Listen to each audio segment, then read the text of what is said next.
વડોદરા ડેરીની ચૂંટણીમાં મતદાન પ્રક્રિયા શરૂ। 4 ઝોનની ચૂંટણી માટે બરોડા ડેરીમાં મતદાન। વડોદરા, ડેસર, ડભોઈ, પાવિત, જેતપુર ઝોનમાં ચૂંટણી ચર્ચાસ્પદ।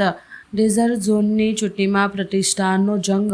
વર્તમાન ડિરેક્ટર કુલદીપસિંહ રાહુલજી મેદાનમાં। કુલદીપસિંહ સામે ભાજપના ઉમેદવાર સુરપાલસિંહ પરમારને એમએલએ કેતન ઇનામદારનો ટેકો। સુરપાલસિંહ સરપંચથી સીધા બરોડા ડેરી ડિરેક્ટરના ઉમેદવાર। સુરપાલે કહ્યું, કુલદીપસિંહનો પાપનો ઘડો ભરાઈ ગયો છે। કુલદીપસિંહે અન્યાય કરી 14 મંડળીઓ બંધ કરાવી દીધી।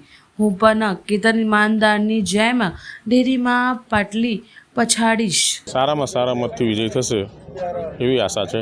બરોડા ડેરીમાં 13 ઝોનની ચૂંટણી થઈ રહી છે।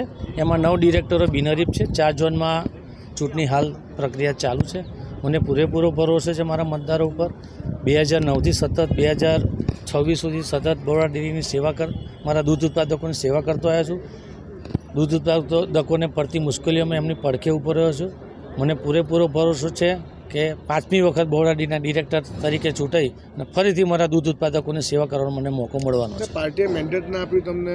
શું કહું તમને, ચૂંટણી લડવાનો બધાને અધિકાર છે। ચૂંટણી કોઈ પણ વ્યક્તિ લડી શકે। 4 ઝોનમાં ચારે 4 ઝોનમાં ચૂંટણી થઈ રહી છે। સુરપાલસિંહ કહી રહ્યા છે કે સાંજે 4:15 સુધી દૂધનું દૂધ ને પાણીનું પાણી થઈ જશે અને કુલદીપસિંહનો પાપનો ગળો ભરાઈ ગયો। હવે પાપનો ગળો કોનો ભરાયો છે 4 વાગે તમે જોઈ લેજો। એમને એટલી જ ખબર નથી કે મારા ઝોનમાં કેટલી ડેરી આવી છે। એમને ખાલી એવું પૂછો ટોટલ ડેરી કેટલી છે, કેટલી બંધ છે। દૂધના અભાવે, દૂધના પુરવઠાના અભાવે ડેરી બંધ કરી છે। અમે તો દૂધ ઉત્પાદકોની સેવા કરવા આવ્યા છે। કોઈ મંડળીને પડતી મુશ્કેલીઓ એને દૂર કરવાની, પણ દૂધના પુરવઠાના અભાવે મંડળી બંધ થઈ છે। કોઈ કુલદીપસિંહના કહેવાથી મંડળી બંધ થઈ નથી। એ કહે છે સોલ, એમને ખબર જ નથી આંકડો કે મારા ઝોનમાં કેટલી મંડળી આવેલી છે, કેટલી અત્યારે ચાલુ છે, કેટલી બંધ છે। મતદારોને પણ લાલચ આપવામાં આવી હતી, ધમકાવવામાં આવે તેવી માહિતી છે।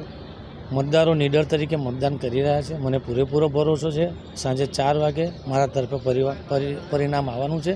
ફરીથી મને 5મી વખત બરોડા ડેરીના દૂધ ઉત્પાદકોની સેવા કરવાનો મોકો મળવાનો છે।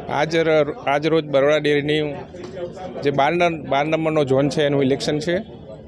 એ ઇલેક્શનની અંદર માન્ય રણજીતસિંહભાઈ રાઠવા ને આ વખતે ભવ્યથી અતિ ભવ્ય મતો, જ્યારે હું પરત ફોર્મ ખેંચ્યું ત્યારે પણ મેં વાત કરી હતી, એટલે એકદમ ભવ્યથી ભવ્ય મતોથી વિજયી થશે। કોઈ ટપ નથી રહેવાનું। મતદારો 60થી 65 મતદારો મારી સાથે છે અત્યારે। કુલદીપસિંહનો પાપનો ગળો ભરાઈ ગયો છે હવે, અને આજે ફૂટશે 4 વાગે। 14થી વધારે ડેરીઓ બંધ કરાવી દીધી છે। જેને મત ના આપે તેવી ડેરીઓ બંધ કરાવી દીધી। એક મત ના આપે તો એમના ગામમાં 100થી 500 પશુપાલકો હોય છે, જે પશુપાલકો દૂધ ભરતા હોય ડેરીમાં।